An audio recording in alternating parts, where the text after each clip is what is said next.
اعوذ باللہ من الشیطان الرجیم بسم اللہ الرحمن الرحیم قالوا انما انت من المسحرین وما انت الا بشر مثلنا وان نظنك لمن الكاذبین فأسقط علينا كسفا من السماء إن كنت من الصادقين قال ربي أعلم بما تعملون فكذبوه فأخذهم عذاب يوم الظلة إنه كان عذاب يوم عظيم إن في ذلك لآية وما كان أكثرهم مؤمنين۔ یہ سورہ شعراء کی آیت نمبر 185 سے 190 تک، 185 سے 190 تک تلاوت کی گئی ہے، اور ترجمہ ان آیات کا یہ ہے کہ انہوں نے کہا کہ تم پر تو جادو کیا گیا ہے، تم ان لوگوں میں سے ہو جن پر زبردست جادو کیا گیا ہے، اور تم ہمارے جیسے ہی ایک بشر ہو، اور یقیناً بے شک ہم تم کو جھوٹوں میں سے سمجھتے ہیں، تو ہمارے اوپر آسمان سے کچھ ٹکڑے گرا دو اگر تم سچے ہو۔ تو انہوں نے کہا کہ میرا رب زیادہ جاننے والا ہے جو تم کر رہے ہو۔ چنانچہ انہوں نے اسے جھٹلایا تو انہیں سائبان کے دن والے عذاب نے آ پکڑا۔ یقیناً وہ بہت بڑے دن کا عذاب تھا، بے شک اس میں یقیناً ایک نشانی ہے، اور ان کے اکثر والے ایمان لانے والے نہیں تھے۔ حضرت شعیب علیہ السلام کا جو یہ قصہ چل رہا ہے کہ حضرت شعیب علیہ السلام نے جب ان لوگوں کو نصیحت کی، جب ان کے سامنے دعوت پیش کی، تو انہوں نے ایک ہی لفظ کہا، قالوا انما انت من المسحرین، آپ کے اوپر جادو کر دیا گیا ہے۔ تو وہ لوگ جو روش سے ہٹ کر کچھ بات کرتے ہیں، جو آدمی کی غلطیوں کو سدھارتے ہیں، ان کی اصلاح چاہتے ہیں، تو سامنے والا پلٹ کر انہی کو برا بھلا کہتا ہے،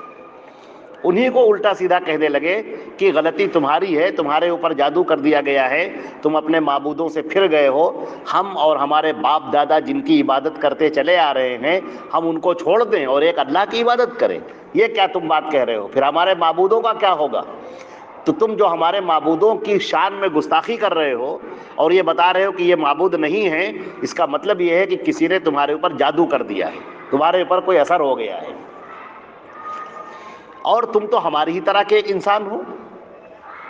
اور ہم تو تم کو جھوٹوں میں سے سمجھتے ہیں۔ ہم اس سے پہلے بھی یہ بات کہہ چکے ہیں کہ جو بھی نبی اللہ نے بھیجا ہے وہ انہی لوگوں کے درمیان بھیجا ہے، جس قوم کے وہ رہنے والے ہیں، جو قوم ہے،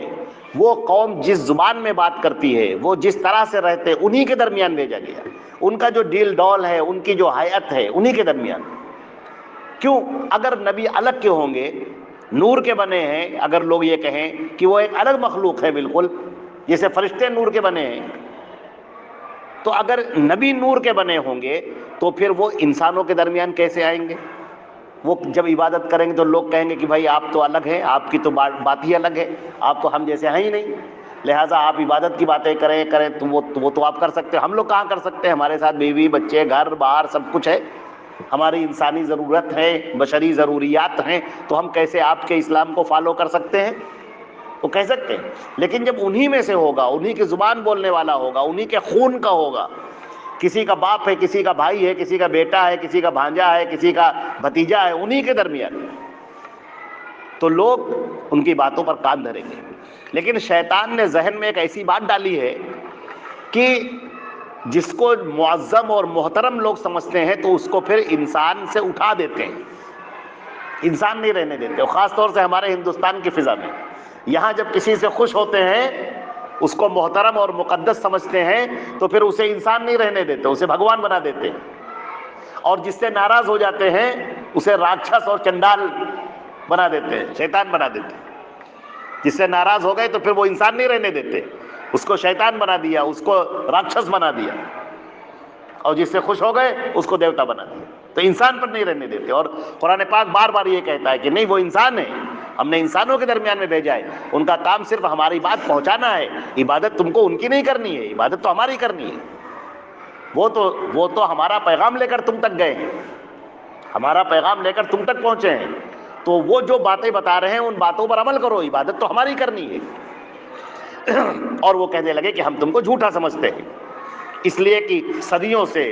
سینکڑوں سالوں سے وہ جو عبادت کرتے چلے آ رہے ہیں اپنے بتوں کی، تو ایک دم سے چھوڑ دینا ان کے لیے آسان نہیں ہے۔ لہذا جب تک ذہن سمجھے گا نہیں، شعور بیدار نہیں ہوگا، عقل بیدار نہیں ہوگی، جب تک یہ سمجھ میں نہیں آئے گا کہ ہم عبادت کر کس کی رہے ہیں، ہم مخلوق کی عبادت کر رہے ہیں یا خالق کی عبادت کر رہے ہیں۔ عبادت مخلوق کی ہونی چاہیے کہ خالق کی ہونی چاہیے؟ خالق جس نے ہم کو پیدا کیا، تم کو پیدا کیا، پوری کائنات کو پیدا کیا، دنیا میں جتنی چیزیں ہمیں نظر آ رہی ہیں، جو نہیں نظر آ رہی، ان سب کو اللہ نے پیدا کیا۔ تو وہ جو خالق ہے، اس خالق کی عبادت ہونی چاہیے۔ اور دنیا کیا ہے، شیطان مردود ذہن میں کیا ڈالتا ہے کہ تم مخلوق کی عبادت کرو، تو کسی کو پتھروں کی عبادت میں لگا دیا، کسی کو درختوں کی عبادت میں لگا دیا، کسی کو جانوروں کی عبادت میں لگا دیا، کسی کو دریاؤں کی عبادت میں لگا دیا، کسی کو پہاڑوں کی عبادت میں لگا دیا، حتیٰ کہ کسی کو انسان کی عبادت میں لگا دیا۔ تو اب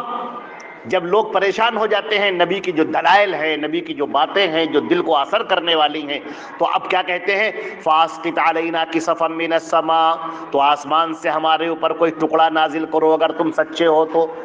آسمان سے کوئی بارش برساؤ۔ بار بار کہتے ہو اللہ کا عذاب آئے گا، یہ آئے گا، تو دکھاؤ پھر لا کے۔ یہ کون سی بات ہے؟ یہ سامنے والے کو پریشان کرنے والی بات ہے۔ تو وہ کہتے ہیں کہ بھئی قیامت آئے گی کہ لا کے دکھاؤ۔ وہ کہتے ہیں تم کو جو ہے مرنے کے بعد اللہ کے سامنے کھڑا کیا جائے گا، تو کہا کہ لو دکھاؤ ہم کو پھر۔ اب یہ چیز کیسے دکھائی جا سکتی ہے؟ تو یہ مطالبہ کہ آسمان سے کوئی ٹکڑا گرے، ہمیں ہلاک کرے، دکھاؤ ہم کو کوئی۔ اور یہی مطالبہ وہ ہے جو قریش کے لوگوں نے بھی یہی مطالبہ کیا تھا۔ سورہ بنی اسرائیل میں اس کا تذکرہ کیا گیا آیت نمبر 92 میں، کہ جو ہے تم ہمارے اوپر جو ہے اُتسقِ السماء کما زعمت علینا کسفا او تأتی باللہ والملائکۃ قبیلا، کہ تم آسمان کو ٹکڑے ٹکڑے کر کے ہم پر گراؤ جیسے کہ تم نے دعویٰ کیا ہے، یا تو اللہ اور فرشتوں کو سامنے لے آؤ۔ دیکھیں ہم تو اس طرح کی باتیں جو زج کر دینے والی۔ لیکن نبی کیا کہتے ہیں؟ نبی اتنی سخت بات سن کے بھی بڑے صبر اور تحمل سے کہتے ہیں قال ربی اعلم بما تعملون، وہ کہنے لگے کہ میرا رب زیادہ جانتا ہے جو تم کر رہے ہو۔ یعنی عذاب لانا نہ لانا یہ میرا کام تھوڑی ہے، میں تم سے کب کہہ رہا ہوں کہ عذاب میں لاتا ہوں؟ میں نے تو یہ نہیں کہا ہے، میں نے یہ کہا ہے کہ تم سے پہلے قوموں پر عذاب آیا ہے، اگر تم نبی کی بات نہیں مانو گے تو تم پر بھی عذاب آئے گا۔ اب عذاب بھیجنا نہ بھیجنا، یا کب بھیجنا، کس پر بھیجنا، کیسے بھیجنا، یہ اللہ کا کام ہے، میرا کام نہیں ہے۔ تو نبی کیا کہتے ہیں کہ میرا کام ہے حق بات کو تم تک پہنچا دینا،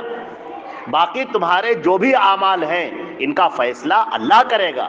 میں فیصلہ کرنے والا نہیں ہوں، میں تو اللہ کے پیغام کو تم تک پہنچانے والا ہوں۔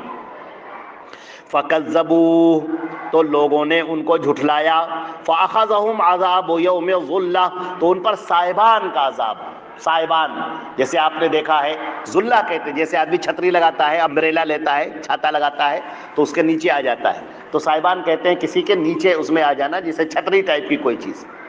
تو اللہ رب العزت نے فرمایا کہ جب ان لوگوں نے، قوم شعیب نے جب اپنے نبی کو جھٹلایا، تو پھر ہم نے ان کے اوپر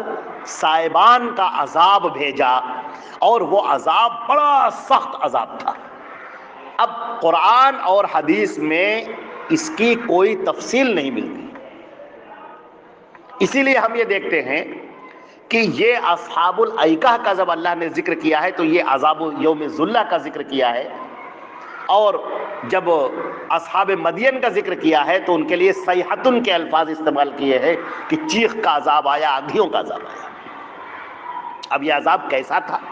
یوم ذلہ کا عذاب کیا تھا؟ تو قرآن میں اس کی دیگر مقام پر کوئی تفصیل نہیں ملتی، حدیثوں میں بھی اس کی کوئی تفصیل نہیں ملتی۔ تو جب قرآن اور حدیث میں تفصیل نہیں ملتی تو پھر اس کی تفصیل کوئی کیسے بتا سکتا ہے؟ اسی لیے ہمارے یہاں ہم نے دیکھا کہ بعض مفسرین نے اسرائیلی روایتوں کو لے کر یا اور ذہنی طور پر سوچ کر کہ شاید ایسا عذاب ہو، یوں ہو، انہوں نے بیان کیا اور یہ کہا کہ پہلے ان کے اوپر 7-8 دن تک لو چلتی رہی، سخت لو، بہت اتنی سخت لو چلی کہ ان کے سب پورے بدن کی کھالیں اتر گئی، جھلس گئے بالکل، ندی نالے سب پانی سوکھ گیا، کنویں کا پانی سوکھ گیا، تو وہ بیچارے بھاگے وہاں سے، جنگلوں کی طرف بھاگے، اور وہاں پر بھی زمین کے نیچے کی آگ کی تپش نے اور سورج کی گرمی نے اس قدر ان کو پورے بدن پر پھپھولے نکل آئے ان کے، اور یہاں تک کہ وہ کھالیں کٹ کٹ کر گرنے لگیں۔ پھر وہ ذلہ آیا، یعنی جب آسمان کا ایک سائبان سا، کالے کالے بادل چھا گئے، تو وہ اس کے نیچے آ گئے یہ سوچ کر کہ اب یہاں پر تھوڑی راحت مل جائے گی، آرام مل جائے گی، بدلی ہو گئی ہے، آرام مل جائے گی۔ لیکن ہوا یہ کہ اس میں سے انگارے برسنے لگے، شعلے آگ کے بڑے بڑے، اور اس سے پوری قوم تباہ و برباد ہو گئی۔ تو یہ تفسیر ہمارے مفسرین نے بیان کی ہے، لیکن صحیح بات یہ ہے کہ اس کا کوئی سند نہیں ہے کہ قرآن اور حدیث سے یہ ثابت نہیں ہے۔ تو ہم یہ جانتے ہیں کہ بس وہ یوم الذلہ تھا، اور اس میں کیسا عذاب آیا، ایسا عذاب ضرور آیا ہے کہ جس کو قرآن نے کہا انہو کان عذاب یوم عظیم، بہت بڑے دن کا عذاب تھا، اور ایسا عذاب کہ پوری قوم تباہ و برباد ہو گئی، پوری قوم ختم ہو گئی۔ ان فی ذلک لآیہ، اس کے اندر بڑی نشانیاں موجود ہیں، لیکن اکثر لوگ ایمان لانے والے نہیں تھے۔ اس سے یہ بات پتہ چلی، دو باتیں پتہ چلی۔ پہلی بات تو یہ ہے کہ یہ ان واقعات پر ایسے ہی مت گزر جاؤ، بلکہ اس پر تدبر کرو، غور کرو اور سوچو کہ ہماری زندگی کہیں ان کی زندگیوں سے مشابہ تو نہیں ہے۔ اور دوسری بات یہ ہے کہ اللہ نے فرمایا وما کان اکثرهم مومنین، ان کے اکثر لوگ ایمان لانے والے نہیں تھے، یعنی اگر مومن ہوتے تو ہم ان پر عذاب نہ بھیجتے۔ اس سے معلوم ہوا کہ اس ایمان کی بڑی قدر ہے، لہٰذا اس توحید کو اور نبی کی رسالت کو سمجھنا چاہیے، اس کو اختیار کرنا چاہیے، اس کی قدر کرنی چاہیے۔ توحید کے ساتھ شرک ملا ہوا نہ ہو، نبی کی رسالت کے ساتھ بدعت ملی ہوئی نہ ہو، جاہلی رسم و رواج ملی ہوئی نہ ہو۔ جب بندہ مومن ہوگا، اللہ اور اس کے رسول پر ایمان لانے والا، تقوی کی زندگی گزارنے والا، تو پھر اللہ کا عذاب نہیں آئے گا۔ یہ بھی بات اشاروں میں اس کے اندر فرما دی گئی ہے۔ ان پر جو عذاب آیا وہ اس لیے عذاب آیا کہ ان کے جو مومن تھے وہ تو بچا لیے گئے، مومن کے علاوہ جتنی قوم تھی وہ پوری کی پوری قوم تباہ و برباد کر دی گئی۔ اللہ رب العزت ہم کو اور آپ کو محفوظ رکھے، اور ابھی یہ سلسلہ چلتا رہے گا، آیت 190 تک یہ باتیں ہوئی ہیں۔ والسلام علیکم ورحمۃ اللہ وبرکاتہ۔